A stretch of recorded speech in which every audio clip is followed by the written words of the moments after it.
नमस्कार साथियों, मैं प्रज्ञानंद फिर से आप सबों के बीच उपस्थित हुआ हूँ।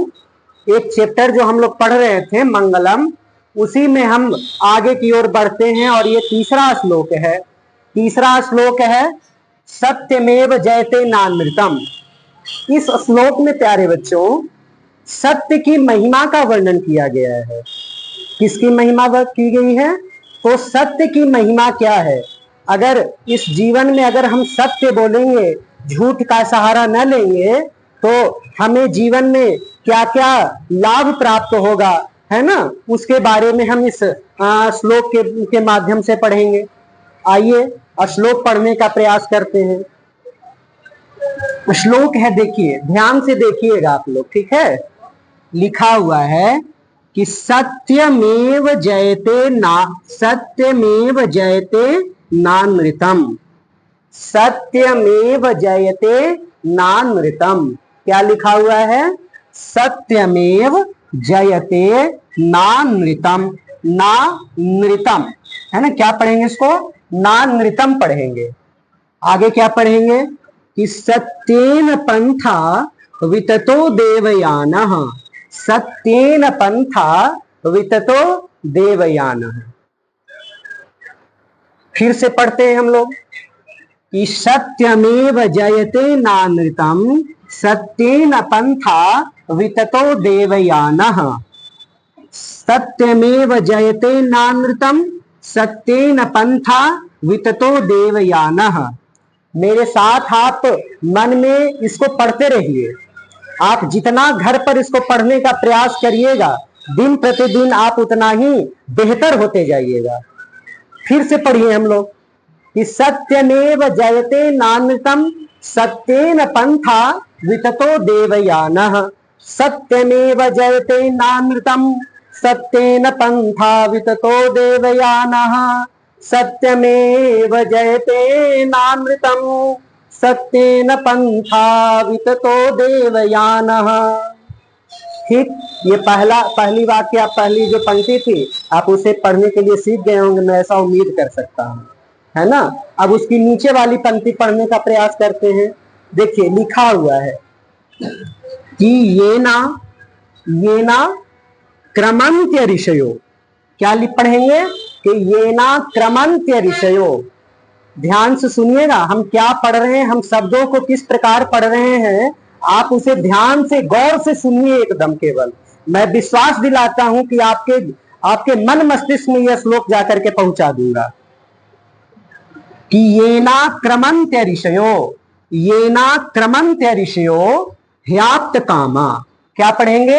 ये ना क्रमंत्य ऋषयो ह्याप्त कामा। फिर क्या है इसके आगे? यत्र तत् सत्यस्य परम निधानम। यत्र तत् सत्यस्य परम निधानम। उम्मीद कर रहे हैं कि आप ये नीचे वाली भी पंक्ति में पढ़ चुके होंगे अच्छे से। अब फिर से हम लोग पढ़ते हैं कि सत्यमेव जयते नानृतम। सत्येन पंथा विततो देवयानः। येना क्रमंत्य ऋषयो ह्याप्त कामा। यत्र तत् सत्यस्य परम निधानम। ऐसा हम लोग पढ़ेंगे। एक बार स्वर के साथ आइए पढ़ते हैं इसे कि सत्यमेव जयते नानृतम। सत्येन पंथा विततो देवयानः। येना क्रमंत ऋषयो ह्याप्त कामा। यत्र तत्सत्यस्य परम निधानम। सत्यमेव जयते नानृतम। सत्येन पंथा विततो देवयानः। येना क्रमंत ऋषयो ह्याप्त कामा। यत्र तत् सत्यस्य परम निधानम। आप वीडियो को बार बार इसको रिवाइज करके आप इसे याद करने का प्रयास कीजिएगा। आइए इसके अर्थ की तरफ हम लोग बढ़ते हैं आगे। देखिए अर्थ लिखा हुआ है कि सत्य की ही विजय होती है। किसकी विजय होती है प्यारे बच्चों? आप ये हमेशा आप याद रखिएगा कि आप झूठ का सहारा आप कितना भी क्यों न ले लें, एक सत्य को छिपाने के लिए आप कितना भी झूठ क्यों न बोल लें, लेकिन सत्य सत्य ही होता है। सत्य जो होता है वो तीनों काल में होता है ना, वो तीनों काल में उसका प्रचलन होता है। वो भविष्य में भी सत्य होता है, वर्तमान में भी सत्य होता है, और भूत में जो सत्य होता है वो सत्य तो होता ही है। तो हमेशा जीत किसकी होती है? हमेशा जीत सत्य की होती है। सत्य परेशान हो सकता है लेकिन कभी भी हार नहीं सकता है। आपको ऐसा प्रयास करना चाहिए कि हमेशा सत्य बोलना चाहिए, है ना। आप लोग आज से हमारे से वादा कीजिए कि सर कुछ भी हो जाए, आज हम लोग से आज के बाद हम कभी झूठ नहीं बोलेंगे, सत्य बोलने का प्रयास करेंगे, जहां तक हो सके हम सत्य ही बोलेंगे। किसकी विजय होती है? हमेशा सत्य की विजय होती है, असत्य की नहीं, यानी झूठ की विजय कभी भी नहीं होती है ना। अब देखिए आगे कि सत्य के मार्ग से ही ऋषिगण उस परम सत्य तक पहुंचते हैं।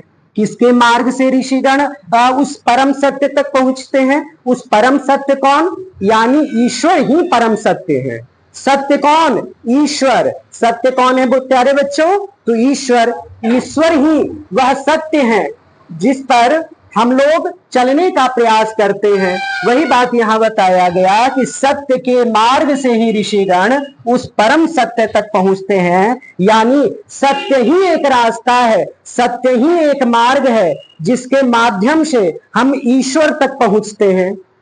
अगर प्रश्न बने कि ईश्वर तक पहुंचने का मार्ग क्या है, तो आप बताइएगा कि सत्य ही एक मार्ग है कि जहां हम जाकर के ईश्वर को, जीव आत्मा को परमात्मा से मिला देता है। ये जो प्राणी है, जो हम लोग, ये जो मनुष्य है, वो मनुष्य ईश्वर तक कैसे पहुंचेगा? सत्य के मार्ग से पहुंचेगा, है ना। उम्मीद कर रहे हैं कि आप बातों को अच्छी से समझ पा रहे होंगे, अच्छे से प्रकार से समझ पा रहे होंगे।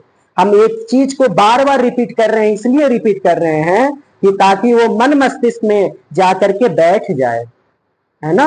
अब आगे देखिए, देवयान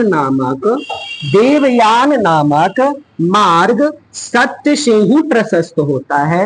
और देवयान नामक मार्ग, देवयान एक मार्ग होता है ना, एक यान, एक वाहन होता है जिस पर सभी देवता चलने का प्रयास कर। जिस प्रकार हम लोग गाड़ी पर बैठकर यात्रा करते हैं ना, उसी प्रकार देवता जो होते हैं अपने यानों के माध्यम से यात्रा करते हैं। तो देवयान का नामक जो मार्ग है, देवयान नामक मार्ग सत्य से ही प्रशस्त होता है, यानी ईश्वर जो है सत्य के मार्ग पर ही तो चलेंगे, इसलिए तो वो ईश्वर है ना। और वही परम सत्य का निवास स्थान है। निवास स्थान यानी रहने का स्थान। आप समझ पा रहे बात कि वही सत्य का निवास स्थान है ना। आप समझे होंगे, उम्मीद कर रहे हैं कि आप अच्छे से समझ पाए होंगे। आप फिर से वीडियो को रिवाइज करके इसे पढ़ने का प्रयास कीजिएगा। धन्यवाद।